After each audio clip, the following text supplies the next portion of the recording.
नमस्कार. सत साहेब, आपलं नाव? माझं नाव नेहा मधुकर वाघळे आहे. आपण कुठून आलात? मी जिल्हा भंडारा महाराष्ट्र इथून आलेली आहे. आपला व्यवसाय काय आहे? मी एक इंजिनियर आहे आणि मी सध्या इंजिनिअरिंग कॉलेजमध्ये लेक्चरशिप करत आहे. संत रामपालजी महाराजांची गुरुदीक्षा आपण कधी घेतली?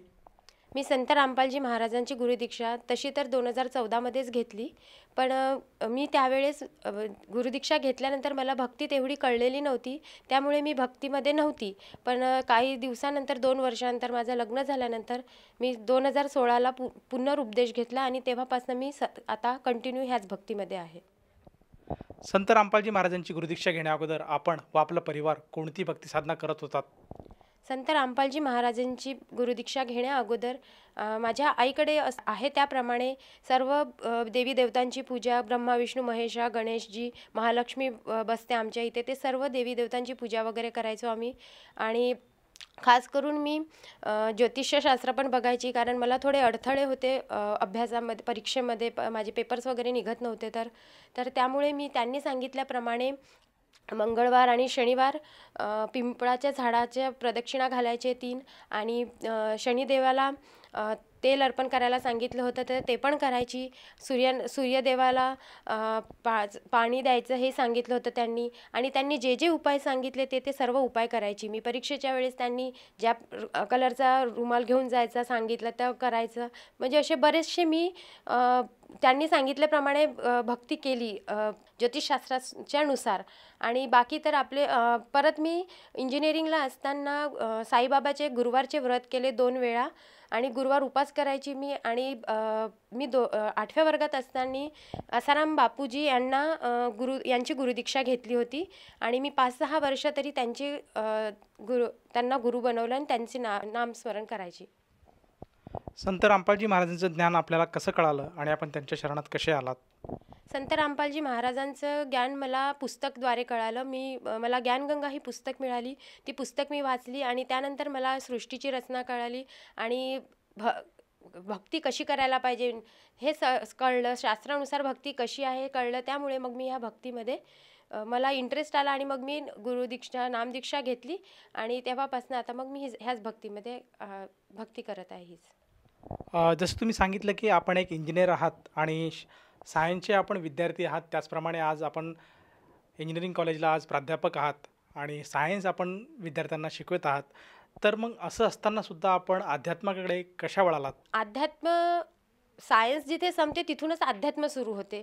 त्यामुळे आपण ह्याचं अध्यात्म आणि सायन्सला सोबत नाही जोडू शकत, कारण आपली सृष्टीची रचना कशी झाली आहे हेच आपल्याला माहिती नाही आहे. सायन्स तर हे नंतर आलेलं आहे ना. सायन्स पण कधी कधी फेल होते, पण अध्यात्म फेल होऊ नाही शकत. त्यामुळे माझा तर यावर पूर्णपणे विश्वास आहे. संत रामपालजी महाराजांच्या शरणात आल्यानंतर आपल्याला व आपल्या परिवाराला काय काय लाभ प्राप्त झालेत? संत रामपालजी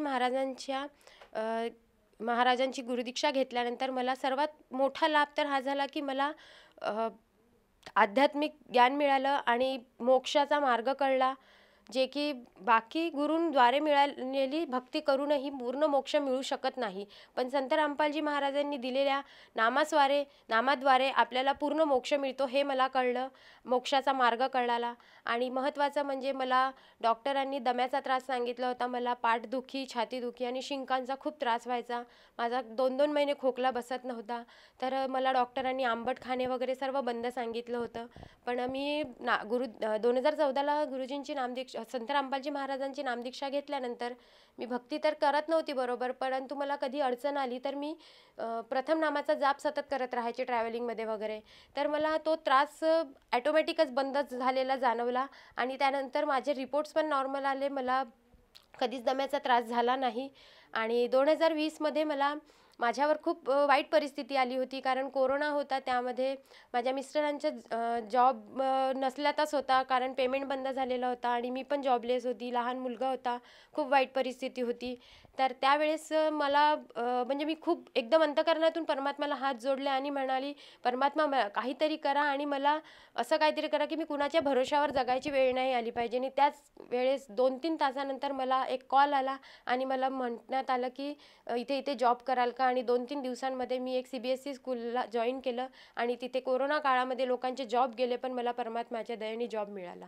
जसं तुम्ही सांगत आहात की संत रामपालजी महाराजांच्या शरणात आल्यानंतर आपल्याला बरेचसे लाभ प्राप्त झालेत. तर आपल्या ह्या अनुभवातून आपण अन्य भक्तांना, त्याचप्रमाणे जे काही आपले मित्रपरिवार आहेत, आपल्या ज्या सखी आहेत, त्याचप्रमाणे आपले जे नातलग आहे, आप्तेष्ट आहे, या सर्वांना उद्देशून आपण आपल्या अनुभवातून काय संदेश द्याल? संदेश तर मी देऊ शकत नाही, पण मी एवढं नक्की सांगू शकते की सर्वांनी ही भक्ती नक्की करावी. त्याआधी जर तुम्हाला काही डाऊट्स आहे तर आधी तुम्ही पुस्तक वाचा, सत्संग ऐका आणि त्यानंतर तुम्ही ठरवा की काय आहे, शास्त्रानुसार भक्ती कशी करायला पाहिजे. आपले शास्त्र सर्व जे शास्त्रामध्ये जे दिलेलं आहे तेच आम्ही त्या पुस्तकांमध्ये सांगितलेलं. पुस्तकांमधून तुम्हाला खरं काय आहे आणि खोटं काय आहे ते कळेल. कारण मी तर सांगून काही अर्थ नाही, पण तुम्ही स्वतः पडताळून पाहू शकता आणि त्यानंतरच तुम्ही ठरवू शकता की काय करायला पाहिजे. त्यामुळे मला असं वाटतं की सर्वांनी एकदा तरी हे पुस्तक वाचायला पाहिजे आणि सत्संग ऐकायला पाहिजे नियमित तरी. त्यानंतरच त्यांना कळेल की ही भक्ती का बरं करायला हवी आणि का बरं नाही करायला हवी. जसं तुम्ही सांगत आहात की आज समाजाने संत रामपालजी महाराजांचं ज्ञान एकदा तरी समजून घ्यायला हवं आणि त्यांना जर ते पटत असेल तर त्यांनी संत रामपालजी महाराजांकडनं गुरुदीक्षा किंवा नाममंत्र घेऊन आपल्या जीवनाचं कल्याण करायला हवं. तर ह्या अनुषंगाने एखाद्या साधकाला जाणवलं की आपणसुद्धा संत रामपालजी महाराजांची गुरुदीक्षा घ्यायला काही एक हरकत नाही, तर ती व्यक्ती संत रामपालजी महाराजांची गुरुदीक्षा कशी घेऊ शकेल? संत रामपालजी महाराजांची गुरुदीक्षा घेणं अगदी सोपं आहे. विविध चॅनेल्सवर संत रामपालजी महाराजांचे सत्संग येतात. तर त्या चॅनेल्सवर एक मोबाईल नंबर येतो. त्या नंबरवर आपण कॉन्टॅक्ट केला की तुमच्या जवळच्याच नामदान सेंटरची माहिती तुम्हाला सांगितल्या जाईल आणि तिथे जाऊन तुम्ही निःशुल्क नामदीक्षा घेऊ शकता. इथे नामदीक्षा घेण्यासाठी तुम्हाला एकही रुपया लागणार नाही. धन्यवाद. धन्यवाद सतसाहेब. संपूर्ण विश्वामध्ये 500 पेक्षा जास्त नामदीक्षा केंद्र आहेत जिथे निशुल्क नामदीक्षा दिली जाते. निशुल्क नामदीक्षा प्राप्त करण्यासाठी आणि अधिक माहितीसाठी संपर्क करा 7030303951 7030303952. अद्वितीय आध्यात्मिक ज्ञान वाचण्यासाठी, पाहण्यासाठी आणि ऐकण्यासाठी संत रामपालजी महाराज ॲप अवश्य डाउनलोड करा किंवा आमची वेबसाईट www.jagatgururampalji.org वर विजिट करा. आम्हाला सोशल मीडियावर फॉलो करा. सर्व पवित्र धर्मांच्या पवित्र शास्त्रांवर आधारित प्रमाणित अनमोल पुस्तक ज्ञानगंगा किंवा जगण्याचा मार्ग यापैकी कोणतेही एक पुस्तक निशुल्क मागवण्यासाठी आपण आम्हाला आपले पूर्ण नाव, पूर्ण पत्ता, पिनकोड आणि फोन नंबरसह लिहून 7030303951 किंवा 7030303952 या नंबरवर SMS करू शकता किंवा 7030303950 या नंबरवर व्हॉट्सअप देखील करू शकता.